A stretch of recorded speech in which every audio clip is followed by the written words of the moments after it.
Donc en marge de cette 19e université homme-entreprise, je suis avec Elina Dumont. Moment très fort tout à l'heure ici à cette université. Qu'est-ce que ça vous inspire cette université vous? Ben moi, ce que ça m'inspire, c'est que ça permet à des personnes qui vivent dans des situations, on va dire, plutôt aisées, enfin, de, de, de prendre connaissance de d'autres mondes.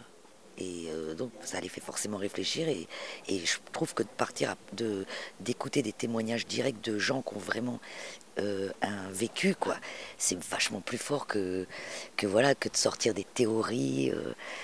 Enfin, c'est bien aussi de sortir des théories, heureusement qu'il y a des intellos, mais je veux dire, c'est quand même, je pense, beaucoup plus fort avec des vrais mots, avec la vraie logique de la personne qui l'a vécu. Parce que bon, la théorie, ça reste surtout des mots. Et d'ailleurs, moi, souvent, je dis, le problème des spécialistes de haut niveau, c'est qu'ils aiment les mots, mais pas l'odeur. Je dis souvent ça. J'ai retenu un message fort. Je ne sais pas si c'était le message central que vous vouliez faire passer, mais en gros, c'est il faut rêver. Est-ce Ah que oui. c'était ça un des vos Ouais, messages forts? ouais, je crois qu'en fait, moi, j'ai toujours rêvé qu'un jour, je m'en sortirais. C'est vrai que je pense qu'il faut oser rêver. Et malheureusement, aux personnes les plus démunies, on ne veut pas qu'ils rêvent. Ouais. Non, tu n'as pas le droit de rêver. Toi, faut que tu t'en sortes, point barre. Alors que non, les personnes qui vivent dans la rue ou qui sont dans des foyers, ils sont comme tout le monde. C'est les rêves, justement, qui les font tenir. Le jour où tu n'as plus de rêve, tu meurs. Et comment arriver du coup à trouver la force de ne pas sombrer, la force de ne pas baisser les bras trop longtemps? On les baisse forcément, mais pas trop longtemps. Ben, je pense que ouais, il faut s'accrocher. Hein. Je peux pas dire le contraire. Hein. Et puis, de toute façon, plus on vient d'en bas, et il n'y a pas de secret. Hein. Faut relever les manches et coûte que coûte, faut y aller, quoi. Hein. Moi, je connais des gens qui ont des enfants dans des milieux aisés. Les enfants, ils veulent pas travailler. Ils sont devant la télé toute la journée. Bon, ben, tu vois, ça, je veux dire, voilà, ils seront jamais dehors. Ils auront toujours à manger. Mais par contre, quand tu viens vraiment du bas, il n'y a personne qui va te tendre la main. C'est à toi d'aller vers les gens pour que les gens te tendent la main. Mais non, t'as pas le choix. C'est injuste, mais c'est comme ça, c'est la vie qui est injuste. On a une question sur Twitter. Le courage de vivre, finalement, est-ce que c'est pas le courage de cohabiter avec ces fantômes? Ouais, tout à fait, c'est vrai. Moi, j'ai mis longtemps à me l'avouer. Parce que quand je continuais ma psychothérapie, je disais oui, mais pourquoi et j'ai toujours ça, pourquoi. Et un jour, ma psychiatre, elle a dit, eh ben écoutez, il va falloir que vous viviez avec toute la fin de votre vie. Elle m'a carrément dit ça. Elle m'a dit voilà, je fais des crises de panique. Avant, j'étais capable d'être dans le métro.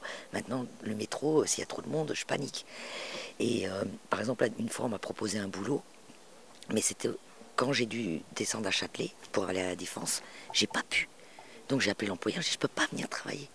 Parce qu'une crise de panique, tu peux pas. Et il faut que... Donc maintenant, bon, comment dire, je vis avec, c'est-à-dire que il y a des boulots que je refuse quand je sais que je dois me lever aux heures de pointe, par exemple. Là, je savais que je devais prendre le train pour venir ici. Je me prépare longtemps à l'avance, 2 heures, 1 heure et demie avant, je suis au départ. Mais et puis mes potes, et puis tous mes potes voyous et tout, je vis avec, mais sans vivre avec non plus. Vous voyez, mais c'est vrai qu'on peut pas comme ça du jour au lendemain. Voilà, j'ai une nouvelle vie. J'ai peur du noir, il faut que je dorme avec du bruit, de la lumière, je suis incapable d'avoir une relation avec un homme, j'ai toujours dit que je n'aurais pas d'enfant, parce que à l'idée d'avoir un enfant, pour moi, ça me fait Ouais. trop Oui, peur. vous voulez pas être amoureuse, vous avez dit. Je sais, C'est ouais, marquant ça aussi. bah ouais, c'est-à-dire que, en fait, j'en ai tellement bavé Ouais.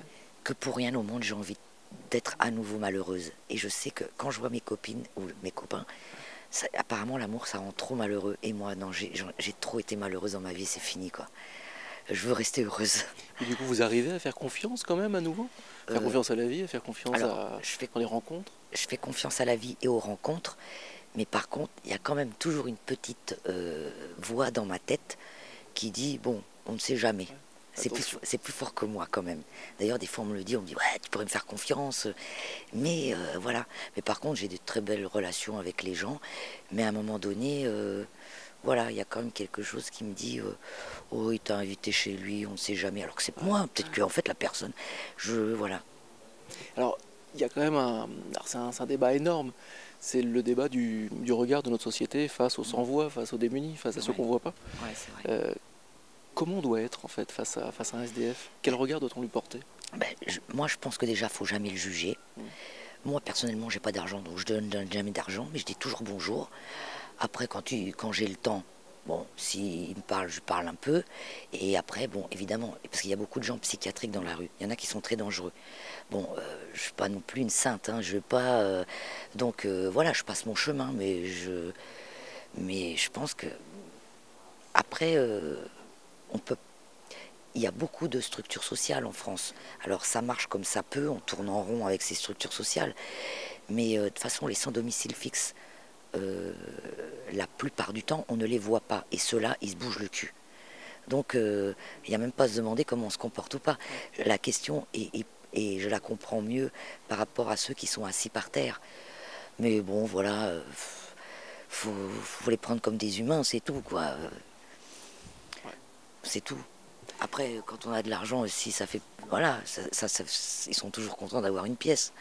Mais moi, par exemple, je supporte pas les gens qui me disent moi, je leur donne pas d'argent parce qu'ils vont aller boire. Et alors? Mais on s'en fout. C'est sa vie, aux gars. Je veux dire, c'est comme si je disais à un inclus non, non, non, moi, je veux pas que tu boives, tu fais que manger.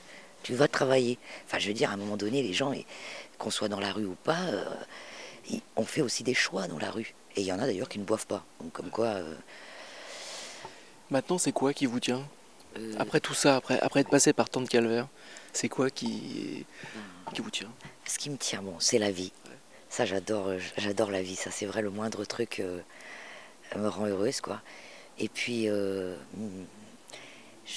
d'aider les autres aussi, quand même, de faire réfléchir les gens sur ce qui m'est arrivé pour arrêter de juger, quoi. De Ça dire... passe avec le théâtre, avec les Oui, interventions voilà. ici. Ouais, parce qu'à travers mon spectacle aussi, je donne un regard sur l'exclusion. Et puis c'est tout, quoi. Et puis aussi d'aider les enfants, parce que moi j'ai compris que mon enfance, elle a été pourrie, quoi. Et c'est pour ça aussi que j'ai eu une vie d'adulte un peu pourrie. Et ça, l'enfance, faut pas y toucher, quoi. Si on touche à la vie d'un enfant, mais c'est une catastrophe pour les années à venir, quoi. Et d'ailleurs, on le voit tout de suite dès l'âge de 14 ans. Sauf que les gens, des fois, ils disent « Ah, je comprends pas, il est encore fugué. Ah, je comprends pas, il travaille pas à l'école. Je comprends pas, en ce moment, il s'enferme dans sa chambre. » Mais à un moment donné, il faut creuser, quoi. Il s'est passé quelque chose. Et les citoyens de demain sont les enfants d'aujourd'hui. En plus, c'est ça le pire, quoi.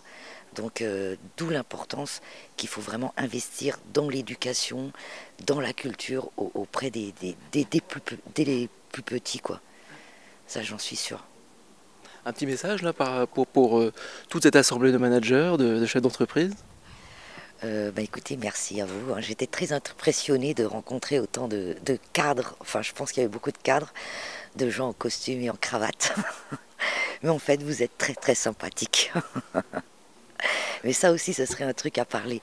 Parce que quand on est de l'autre côté, quand on est dans la rue, on se fait tout un monde des chefs d'entreprise. Ouais. C'est horrible. D'ailleurs, on s'imagine des tas de trucs. On s'imagine qu'ils sont milliardaires.